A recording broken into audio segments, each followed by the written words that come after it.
In our headlines on this Friday, July 3rd, here in South Korea, President Lee Jae-myung prepares to partake in this year's NATO summit in Turkey on July 7th and 8th before heading to Mongolia for a state visit. And the president addresses an audience in the region of Yeongnam today, highlighting its strategic role in advancing South Korea's plan for growth.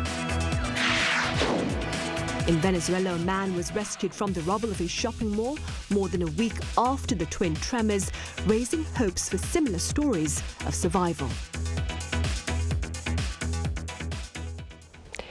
We start today with news about President Lee Jae-myung's trips to Turkey and Mongolia next week to partake in this year's NATO summit and to engage with his Mongolian counterpart. Our Blue House correspondent Song Yoo-jin covers his agenda. President Lee Jae-myung is set to further expand South Korea's diplomatic outreach with visits to Turkey and Mongolia next week. The first stop is Ankara, where Lee will make his NATO summit debut. This visit follows last month's G7 summit and represents another step in broadening South Korea's diplomatic horizons. It also marks the beginning of a more active push for defense cooperation with NATO allies, which together account for 55% of global defense spending. Upon arriving in the Turkish capital on Tuesday, Lee will first hold talks with NATO Secretary General Mark Rutte before joining a meeting between NATO and its Indo-Pacific partner countries. The highlight will be the NATO Defense Industry Forum, which has been elevated to one of the summit's official flagship events for the first time. There, President Lee will deliver a keynote speech. Through the forum, we will directly showcase the strengths of our defense industry and its rapid production capabilities to NATO allies and partner countries, while securing concrete avenues of cooperation as we work toward becoming one of the world's top 4 defense exporters. Several bilateral meetings with world leaders are also being arranged on the sidelines of the summit. After wrapping up his 2-day visit to Turkey, President Lee will travel to Mongolia. This makes Lee the first South Korean president to make a state visit to the country in 15 years. On Thursday, he will hold his first summit with Mongolian President Hullesu in Ulaanbaatar. The two leaders are expected to adopt a joint statement outlining ways to deepen their strategic partnership. One of Seoul's key priorities will be expanding cooperation on efforts to promote peace on the Korean peninsula. Mongolia was the second country after the former Soviet Union to establish diplomatic ties with North Korea.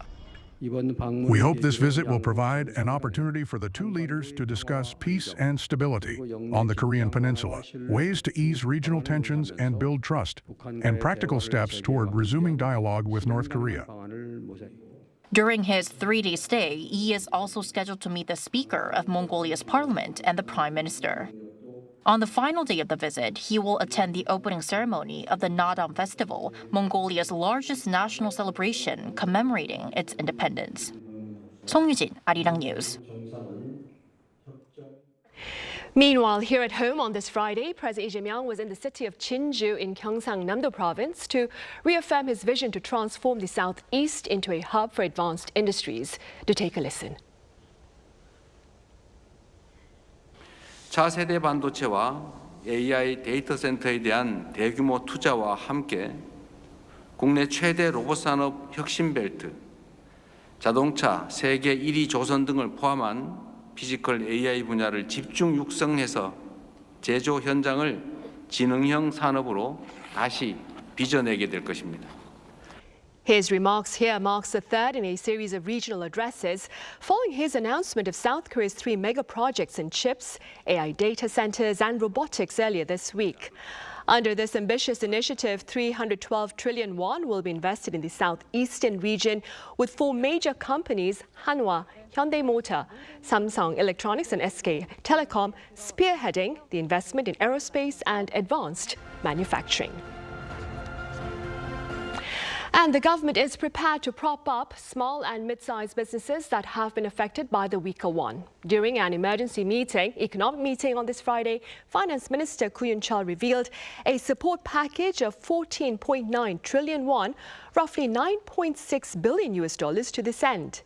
Smaller businesses will also witness less stringent loan requirements, lower import insurance premiums, and extensions in tax payment deadlines.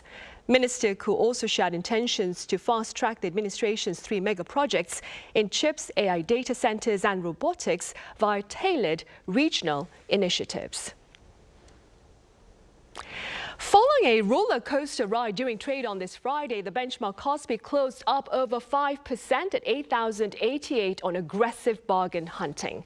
The market's movements were driven largely by Samsung Electronics and SK hynix. Both staged dramatic comebacks today after drastic declines the day before. Samsung ended the session up over 8%, while SK hynix surged almost 11%. Over in Venezuela, a security guard was rescued from the rubble of a shopping center more than a week after the twin tremors, raising hopes for similar miraculous stories of survival. Our Kim Do-yeon has the latest. A round of applause in Venezuela as rescuers transfer 43-year-old security guard Hernan Alberto Il Flores to a waiting ambulance. He was pulled alive from the collapsed basement of a shopping center in Katia Lamar early Thursday after 8 days, trapped 9 meters under the rubble following 2 devastating earthquakes. He survived the initial collapse because his small security workstation shielded him from crushing debris and created a vital air pocket. Due to severe structural instability, specialized teams from Chile, Costa Rica, El Salvador, and the U.S. had to dig 2 separate tunnels to reach him. Footage from the operation captured the moment rescuers first established verbal contact through the dense concrete. ¿Dónde estás? ¿Alcanza a llegar la luz de aquí arriba? ¿Estás bien? Sí, estoy bien. Lo que pasa es que las piedras me tienen mal la espalda. Workers maintained contact via telescopic cameras and provided hydration through tubing, keeping him stable during the extraction. 2 days ago, our medical team was able to insert a way through the same opening we had created to insert a camera. And through that opening, we were able to hydrate him. For his family, the initial contact ended a week of agonizing uncertainty. First, there were days of sadness, pain, and desperation because they couldn't find him. I didn't know if he was alive or dead, if he was injured, or if they took him to a hospital. But when I realized he was alive, it was like a ray of light in the darkness. According to latest figures from the government, the magnitude 7.2 and 7.5 earthquakes killed at least 2,595 people and injured more than 12,400. Widely used unofficial registries list approximately 38,600 people as still missing. Kim Do-yeon, Arirang News. Meanwhile, in Ukraine, at least 27 people lost their lives in the capital city after a major Russian air assault that also triggered fresh rebuke from the United Nations. Our Lee Seung-jae covers this latest act of aggression. Russian forces launched a massive drone and missile assault on Kyiv into the early hours of Thursday morning, killing at least 27 people and injuring 91 others in one of the largest attacks on the city since the war began. Kyiv Mayor Vitaly Klitschko described the barrage as the most massive attack ever carried out against the capital in terms of the number of weapons used. Although previous Russian strikes have resulted in higher death tolls, Ukrainian officials said the latest assault stood out for both its scale and the wide area affected. Several neighborhoods were evacuated as emergency crews rushed to respond to fires and damaged buildings across the city. The attack came just hours after Ukrainian President Vladimir Zelensky warned that Russia appeared to be preparing a new offensive against the capital. Moscow defended the operation, saying Russian forces targeted military production facilities in retaliation for what it described as Ukrainian attacks on Russian civilian infrastructure. Kremlin spokesman Dmitry Peskov said Russia would continue increasing pressure on what he called the Kyiv regime in order to achieve its military objectives. Ukraine rejected those claims, accusing Russia of deliberately targeting civilian areas and arguing there could be no comparison between the actions of an invading force and a country defending itself. The attack also drew condemnation from the United Nations. UN spokesman Stéphane Dujarric said Secretary General Antonio Guterres strongly condemned these strikes and reiterated that attacks against civilians and civilian infrastructure violate international humanitarian law.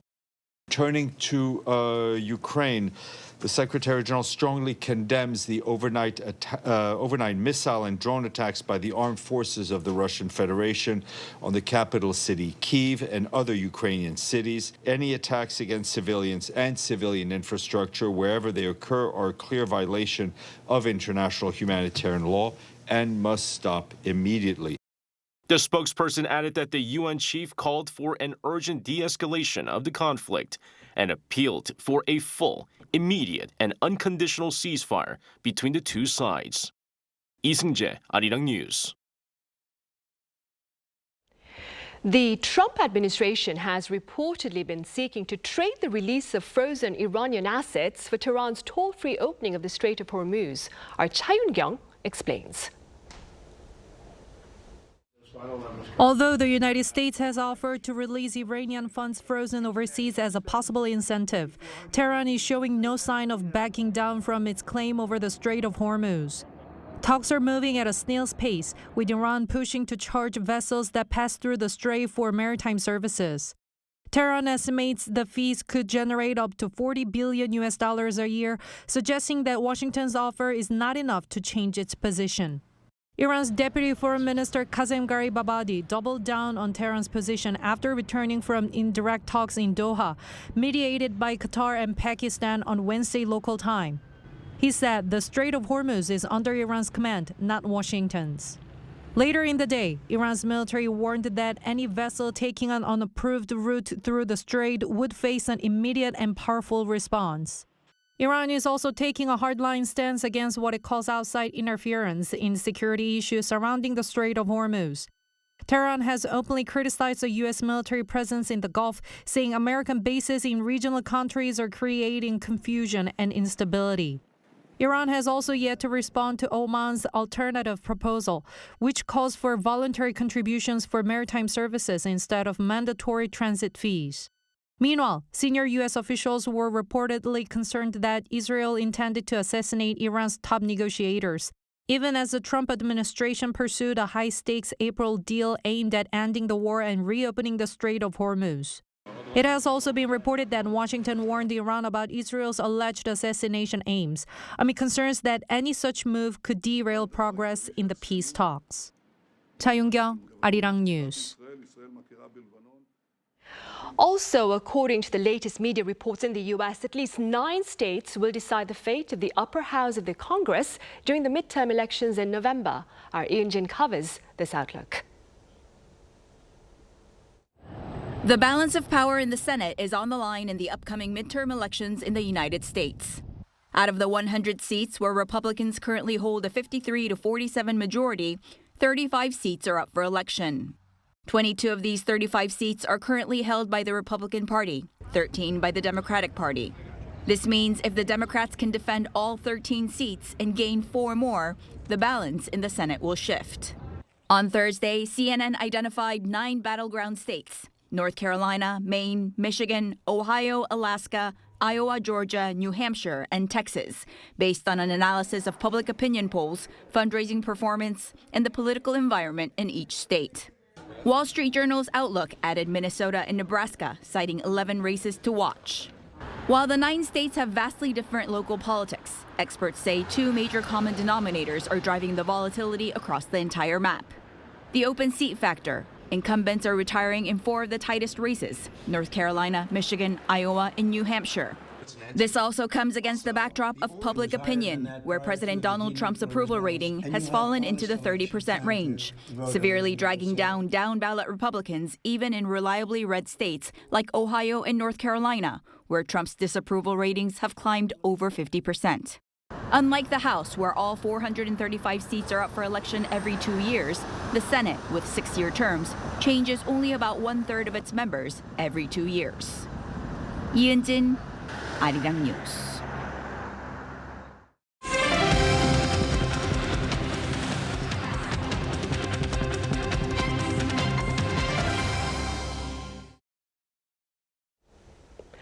Hacking groups linked to North Korea were behind 2/3 of the global virtual asset losses during the first half of this year. According to the Voice of America, they stole a combined $643 million worth of virtual assets, accounting for over 66% of the total losses. What's more, the sum reportedly does not include the regime's illicit revenues from phishing attacks, cryptocurrency scams, or its disguised overseas IT employment. In other news, the ROK Navy's second vessel of the 3,600-ton Changmyeongsil class submarine has been named ROKS Seo Hui. Now, Seo Hui was a Koryo-era diplomat renowned for his foreign policy initiatives aimed at preventing war and protecting strategic interests. Accordingly, the ROK Navy adds the naming reflects Seo Hui's spirit of resilience in the face of challenges and well supports its defense strategy. The submarine will be launched in the second half of 2026 and delivered to the Navy in the year 2028. Cardinal You Heung-sik says Pope Leo XIV is committed to promoting peace on the Korean peninsula. Our Shin So-eun covers his remarks as well as prospects of a visit to Pyongyang by the Pope. Cardinal You Heung-sik held a press conference on Friday outlining Pope Leo XIV's strong interest in peace on the Korean peninsula and explaining the Vatican's approach to inter-Korean issues. Cardinal Yu first discussed the possibility of a papal visit to Pyongyang, saying it could help pave the way for peace on the Korean peninsula. When Pope Leo XIV was elected last year, I had a strong feeling that he would play a role in bringing peace to the Korean peninsula. The Pope also told me he hoped so too, and that he was ready to do whatever he could for peace. Asked about possible steps to build stronger ties between the Vatican and North Korea, Cardinal Yu said the key would be Pyongyang's response. He added that broader regional diplomacy, including U.S.-North Korea relations, would also shape what happens next. I hope even a small door will open soon. If it does, we must do everything we can to widen that opening. Calling reconciliation between the two Koreas his dream, the Cardinal himself expressed a genuine commitment to play a direct role if circumstances allow.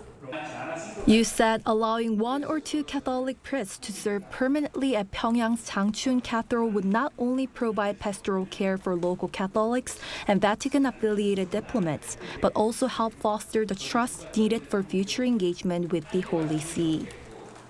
Asked about President Lee's recent request for an additional Korean cardinal, Cardinal Yu said the timing could not have been better. I believe President Lee made the request at exactly the right moment. As Korea prepares for a major event next year, another Korean cardinal would be of great help to church.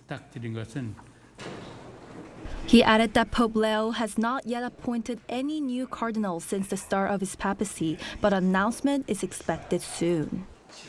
I hope visa procedures can be eased for World Youth Day participants. Young people should not be judged only by their financial means. If they come with faith, hope, and a willingness to contribute, we should welcome them and allow them to experience Korea. Looking ahead to World Youth Day in Seoul next year, Cardinal Yu said he hopes young pilgrims will experience Korea's warmth and hospitality and return home with a renewed sense of spiritual purpose. Shin So-eun, Arirang News.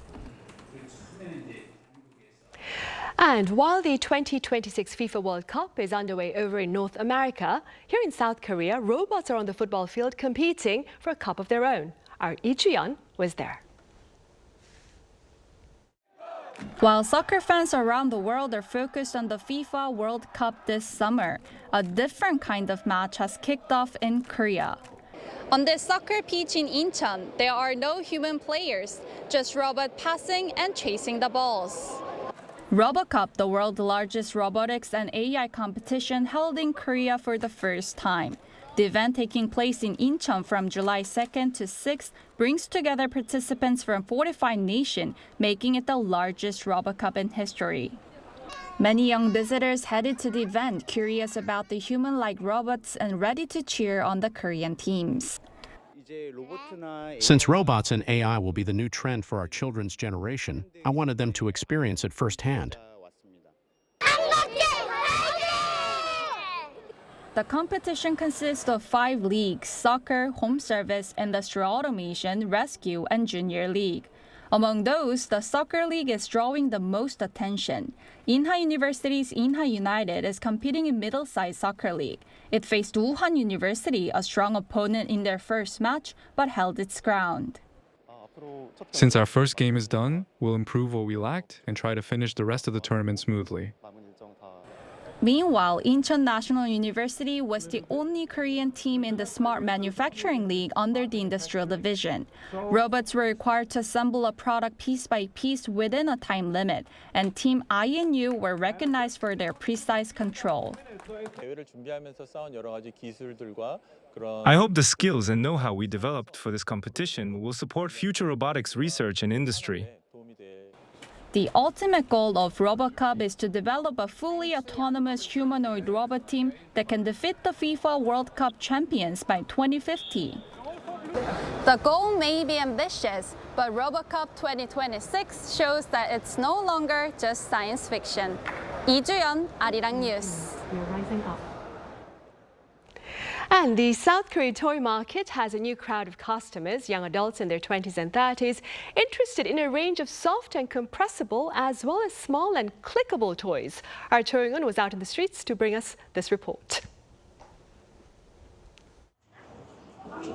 This is Changsindong Toy Street, home to Korea's largest toy market with more than 100 stores. Here's a closer look to what's drawing so many young adults here. It's a weekday morning, yet crowds of people are lining up outside toy stores in Seoul. But these aren't parents shopping for their children. They're young adults searching for 말랑이, soft, squishy, sensory toys that have become the latest trend. From squishy toys and wax-coated stress balls to clickable keycap keyrings, sensory toys are rapidly gaining popularity among people in their 20s and 30s. This soap-shaped one is the most popular. When you squeeze it, it makes a satisfying sound, and there are tiny bead-like pieces inside. It's a mix of slime and clay, so it has a really nice texture. Compared to the basic ones, it feels better, makes better popping sounds, and helps relieve a lot more stress. I kept seeing them all over Instagram, so I wanted to try one myself.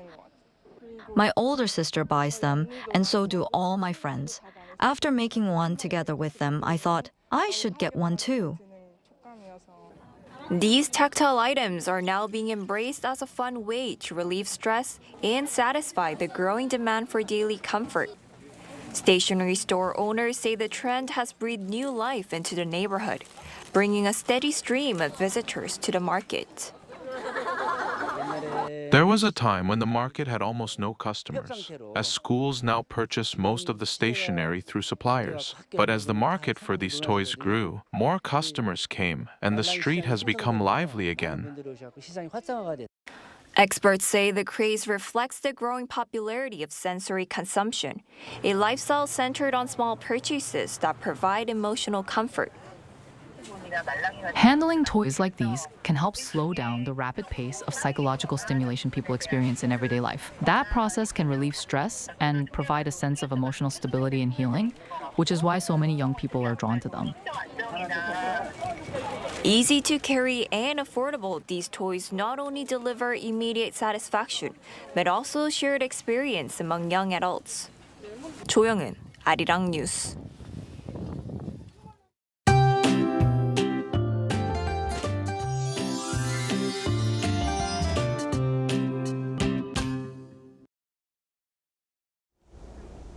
Showers will continue to pop up across inland regions today, with some bringing heavy bursts of rain and thunder. Rainfall amounts will range from 5 to 40 millimeters, and some areas could see 20 millimeters of rainfall per hour. So don't forget your umbrella on your way home today. Tomorrow, monsoon rain will expand north into south of Chungcheongdo provinces. And between tonight and tomorrow morning, Jeju Island and southern Jeollanam-do province could see heavy downpours. Mountainous areas of Jeju Island could receive more than 150 millimeters of rain. As for temperatures, Seoul will start the day at 23 degrees Celsius, Daejeon at 21 degrees, Gwangju at 22 degrees.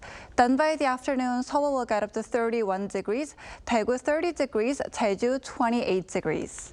By Sunday and Monday, the monsoon rain will spread across the country. And after that, the seasonal rain front will continue to move back and forth, bringing periods of rain to many parts of the country. Now here's a look at the weather around the world.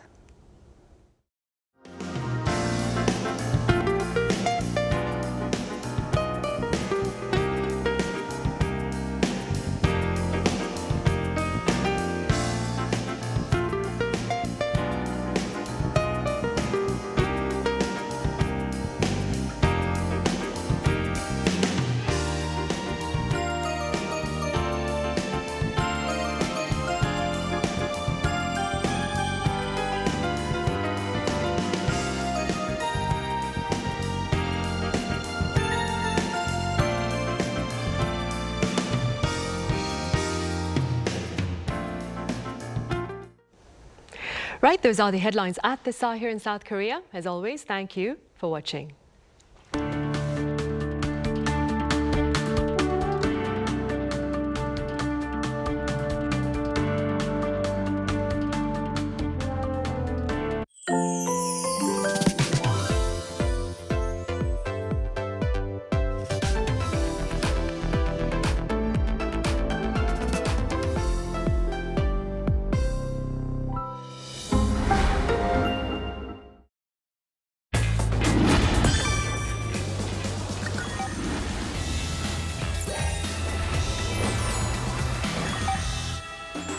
Curious about Korea? And especially K-food?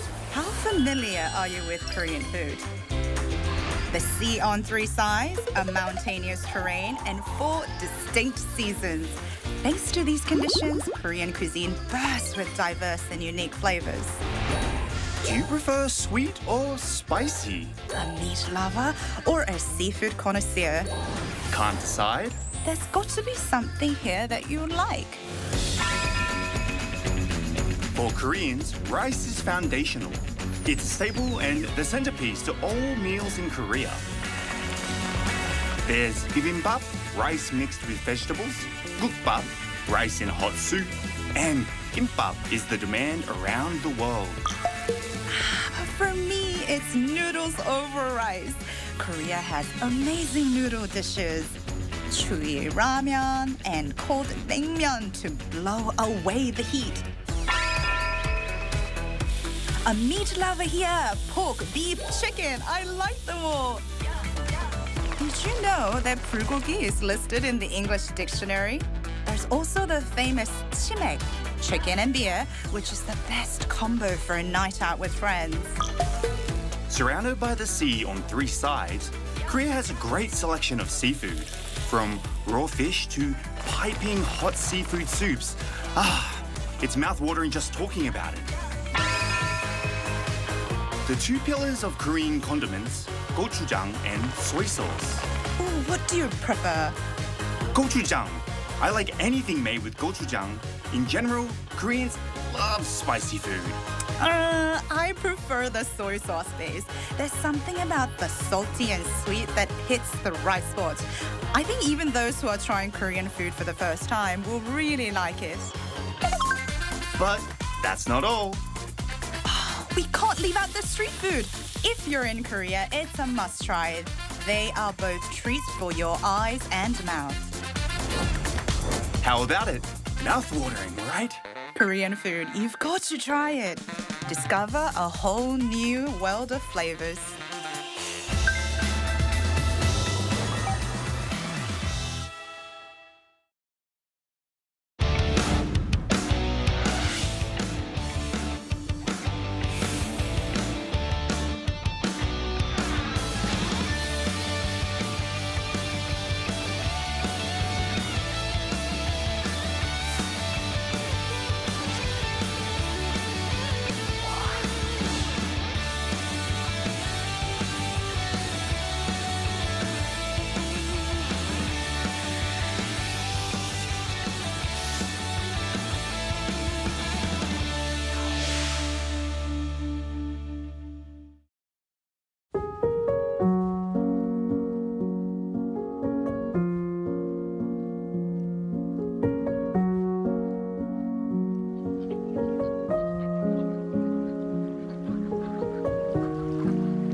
debate over the weekend, Hill. The economy is expected to expand 2.5% this year. Boosting Korea's ties with its global partners on the sidelines of the Status UN summit. A massive drone attack on Ukraine overnight on Monday and Tuesday.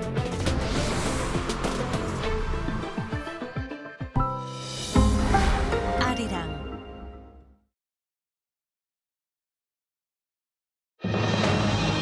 The Lee Jae-myung administration announces 3 mega projects to expand South Korea's chip production and artificial intelligence capabilities in the years ahead.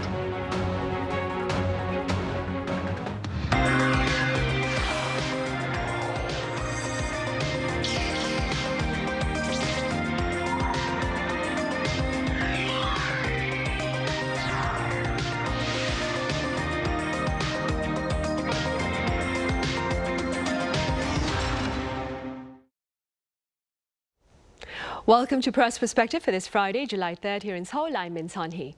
Earlier this week, South Korea unveiled a new industrial strategy under a public-private framework to strengthen South Korea's standing in chips, AI data centers and robotics.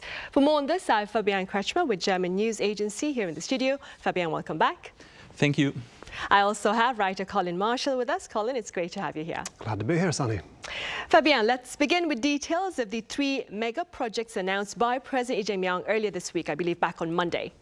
Yeah, Lee Jae-myung announced what I would call one of the biggest and certainly most ambitious industrial policy projects of South Korea. At least if you take the last decades, I would say this is the biggest project. In terms of numbers, I'm careful to quote a specific number because there are so many related investments, but Bloomberg, for example, called this at least $880 billion. So a lot of money that goes into 3 pillars. That's semiconductor production, chip production, then also data centers, which are important for the AI industry, and then physical AI or robotics. So what Lee Jae-myung tries to achieve is to establish South Korea as a major AI player next to China and the US, basically have a 3rd AI powerhouse. And at the core of the 3 mega projects is a semiconductor ecosystem established mainly by the 2 champions, SK Hynix and Samsung Electronics in the Honam region. So basically in the southwest, that's a region that is known to be, compared to especially the capital region, relatively not so well economically developed. So that's quite interesting. And what I found interesting, and I want to mention that, if you look at the presentation on Monday, the press conference, there were dozens and dozens of company representatives, experts, government officials.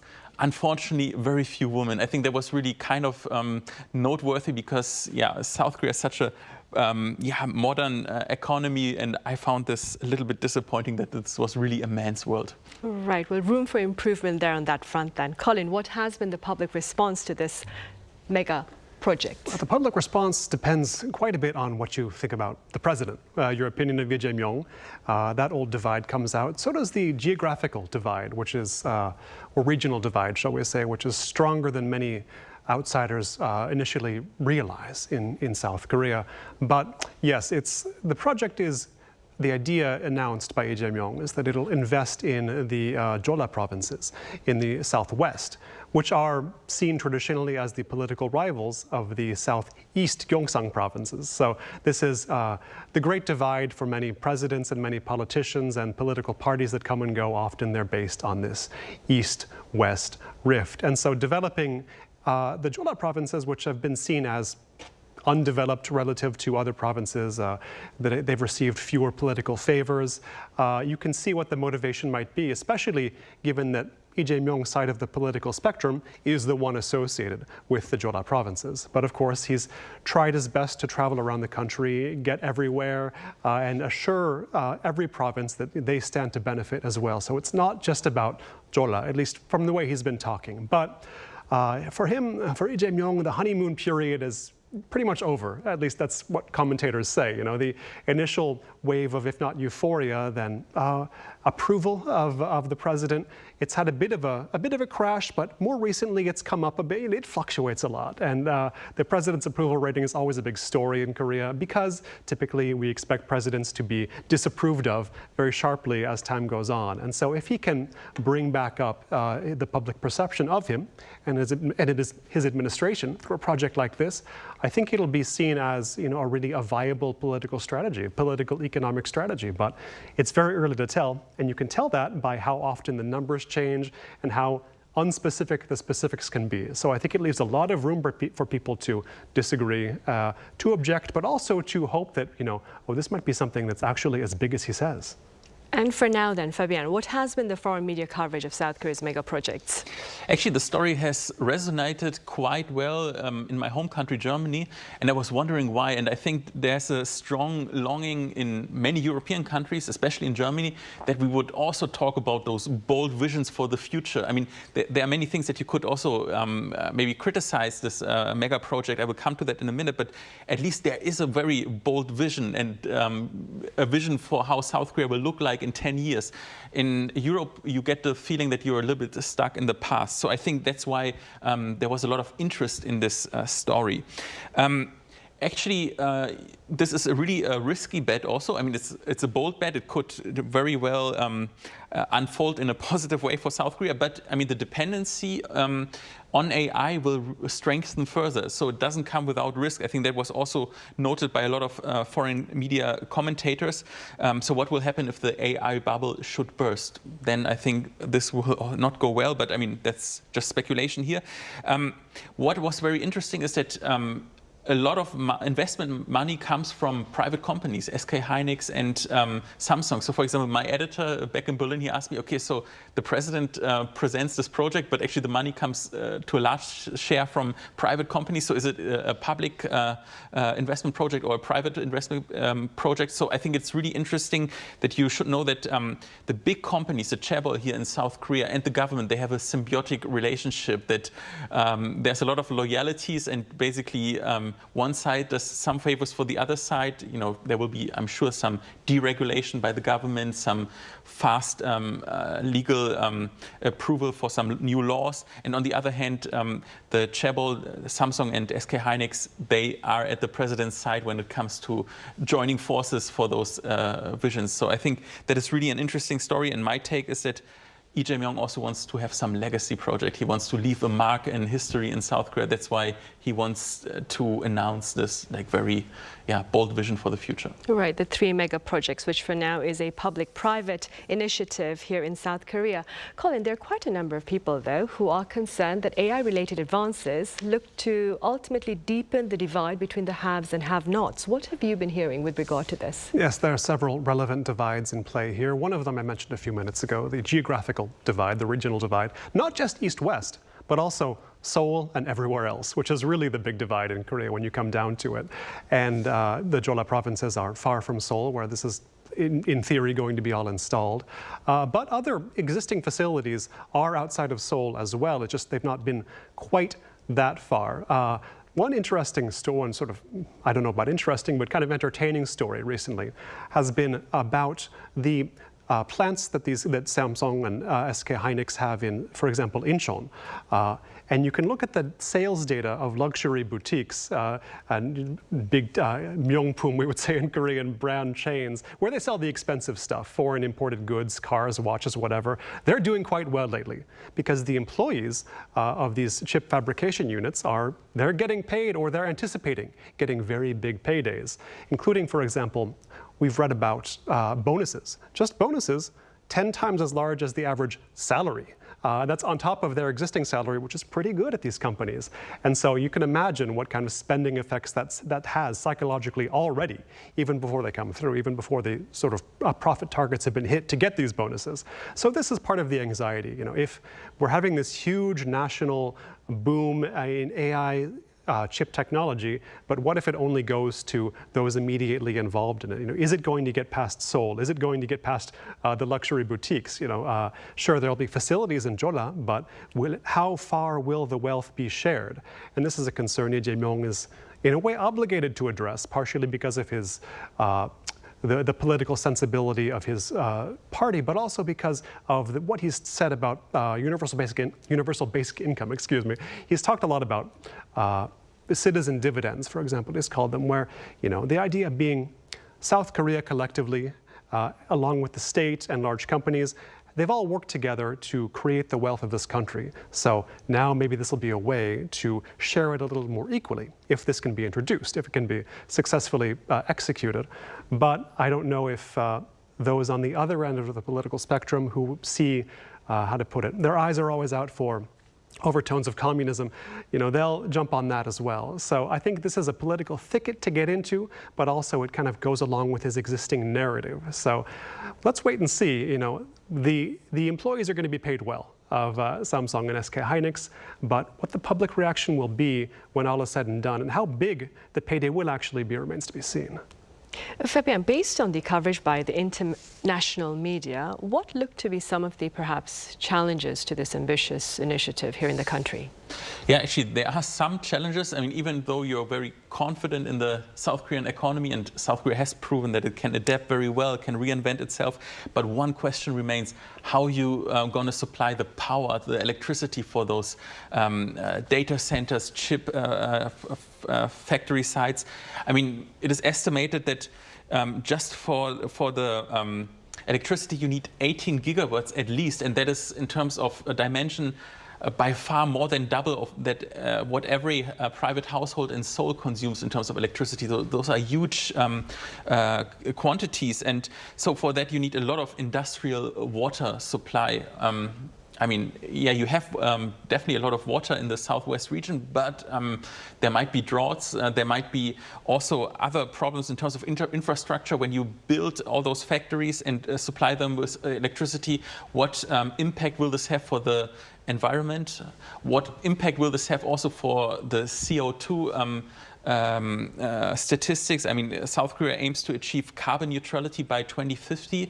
So I think with a energy-hungry sector like AI, like data centers, they need a lot of electricity, as I said, so this will be a big challenge.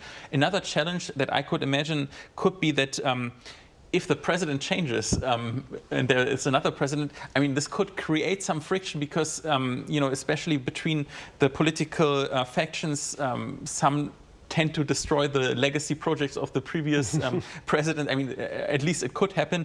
Also, you have SK Hynix and Samsung Electronics on board. Those are fierce competitors, so I hope they will get along in fulfilling their promises. Some questions remain, but in the end, I would say South Korea has proven that it can pull it off. Right. Colin, we've touched upon this next question that I'm going to ask you before, but according to a recent article by the New York Times, it touched upon the impact of the chip industry on the academic arena. Speaking as a person who lives here in Seoul, could you tell us a bit about this? Yeah, well, it'll be a while before I have to think about it because this is about high schools and my kids they're not quite one. So we'll see what the situation is like when they get there in sort of 2040. But yes, there are now semiconductor or AI chip-oriented high schools. So if you want a career in that field, that's the high school you want to go to. One of them was profiled in the Times in Chungcheongbuk-do, North Chungcheong province, but it's become a very popular high school in part because of the very high job placement rate. And, as I say, the paydays we hear about for people employed, whether it be in Samsung Electronics or SK Hynix in their chip plants doing one job or another, and the profit sharing that comes with that. Now, this is a little bit of a new thing, a relatively new thing for Korea. South Korean education was very one-size-fits-all up until recently, even through high school, but specialization of education in high school has been rolled out stage by stage. Now, high school students here can sort of choose what they want to study a little bit more than they were able to before. It's more flexible in the curriculum, or they can actually go to one of these, they call them Meister schools, borrowing the German word and ostensibly borrowing the German model of offering a track for vocational education, for an actual career-oriented education, a technical or technically oriented education, rather than the standard high school path, the standard university path. And so far, at least this particular semiconductor fabrication education providing high school has been successful in terms of its enrollment and, as I say, job placement and with the pay students receive upon graduation and getting hired. But there's been doubt raised about how many jobs this industry can actually provide. As you see it develop, it could be that these plants are going to be mostly automated. Even functions like cleaning that are done now by human beings could not necessarily very easily, but we can easily imagine the ways in which they could be automated 5, 10, 15, 20 years down the line. So yes, the jobs that these kids are going on to are well paid. And yes, I think they're holding it over some of their friends who chose not to go to a Meister school. But how long will the boom last? I think that's the big question about all of this. The boom, it is replicated in microcosm in different sectors, including education, including secondary education. And I think there's a big get while the getting's good spirit, as often in the Korean economy. Right then, beyond the impact of the chip boom on the academic arena here, Fabian, we've also been told about its great impact, of course, on the stock market, and it's driven some people into debt. Could you tell us about this? Yeah, well, this phenomenon was well covered also in Taiwan, where the AI hype has created really a bull market, especially triggered by TSMC. If you take the most complex, the strongest semiconductors, they are the market leaders. They have a technological advantage, and so everyone in Taiwan, or I'm exaggerating, but many people want to join the ride. They want to invest in TSMC stocks. The number of people who take debt to buy stocks has increased, and a lot of people buy leveraged positions. That means, for example, if you make profits and you can leverage them to twice the profits, but if you take losses, then also it will multiply. So that is really a kind of risky development that you also see here in South Korea, because we have a similar bull market. The KOSPI is going, it's crazy because in the last days it has gone up, I think, more than 25%, then gone down by 20%, and the course corrections are sometimes really massive. So you can also lose quite a bit because this AI hype basically depends on the US tech companies, and that's a big bet into the future, but the profits are not there yet. So the business model still has to establish itself, and there could be at least a major course correction. So also for viewers watching us here, I would say, like, be a little bit conservative. Don't invest the money that you need for your savings for your future. If you especially invest in single stocks, only invest this money that you are prepared to, that you might lose in the future, because there might be some personal tragedies. We've seen that before, especially when the Bitcoin hype started in South Korea. There were so many people who invested all their life savings, and then, of course, you have to prepare that it's very volatile. Right, the fear of missing out, it's pushing quite a number of people to the stock market. In sharp contrast, though, Colin, a new phenomenon, the joy of missing out, it appears to be gaining ground. Do tell us a bit more. Yes, there's now FOMO and JOMO, but like Fabian, I have been surprised, even shocked at how far out on a limb people will go in this country with their investing when there's a sense that there's money to be made. Although maybe I'm not that surprised when I think about it in the longer economic context here, but stock trading has become very popular. Stock investing and trading has become a very popular pastime here in Korea in the past 5, 6, 7 years. And there are now apps where people can do trading not just on the Korean markets, but US stock trading as well. And certainly this has produced many addicts who all day long, you can see it on the Seoul subway, they're checking the numbers over and over again. And I think even they know this is unhealthy to keep an eye so closely on it, constantly be sort of fidgeting with buying and selling and sweating over it. It reminds me of nothing so much as the day trading boom in the US in the late 90s and early 2000s. And this was a big contributor to the tech bubble and tech bust of that time, where you had these people quitting their jobs, staying home with their sort of great big 1990s computers and trading all day long, buying and selling stocks within the same day. Hence, day trading and getting what gains they can, often getting wiped out. It was not a good choice for most of those who did it, but it's happening again in the US as well. We're in another day trading boom, as I understand it. And whenever you get a big tech sector inflating, you're going to see this. And now, Yes, the FOMO is a general term. I believe it originates in New York. You wanted to stay out all night because you were afraid you would be missing out on something, a good party or a social connection or what have you going on.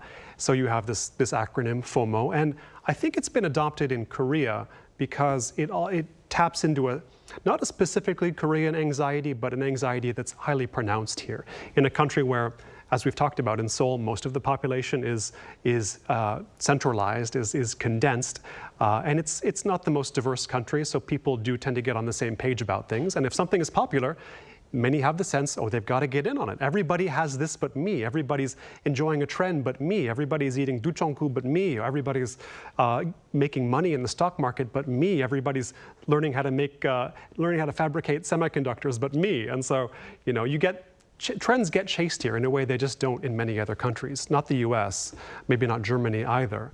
And so this is natural that as FOMO was adopted into Korean English, or just Korean, JOMO, the so-called joy of missing out, was also adopted. In a sense, to stress that you don't need to compare yourself to others so much. You don't have to spend all your time looking at your metrics. You can do things for yourself in a way that pursues your own interests, without reference to the wider society around you and keeping up with that society. Now, how much traction that can get here is a good question. You hear a lot about people still being afraid they'll fall behind if they don't buy this certain thing or do this certain thing or enroll their kids in this school. So you can understand the appeal, but also the difficulty that such a mindset faces. As a foreigner here, I've never really felt the FOMO of Korean society. I've never felt like I was missing out. If I'm not doing something other people are doing, I feel like if I wanted to, if I was interested, I would have done it. But that's not really the way that popular culture here thinks, at least. So I think JOMO, which has been being reported on for a few years now, might be here to stay as an idea. Whether it's going to be a common practice or not, that I'm less certain about. Right. Well, with regard to South Korea's 3 mega projects, I'm sure JOMO will not be an option. No. The president has made it very clear that the Jeollado provinces and the Chungcheongdo provinces, as well as today the Gyeongsangdo provinces, will all be playing a role in it. All right, I'm afraid that's all the time we have. Colin, thank you so much for your time and your thoughts. Thank you.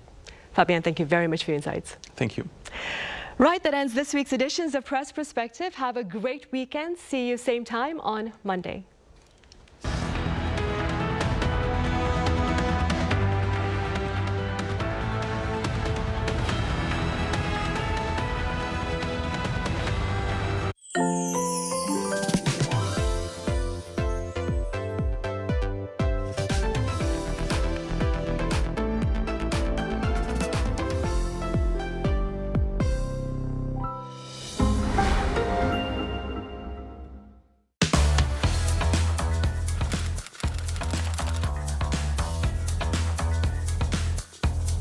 To set the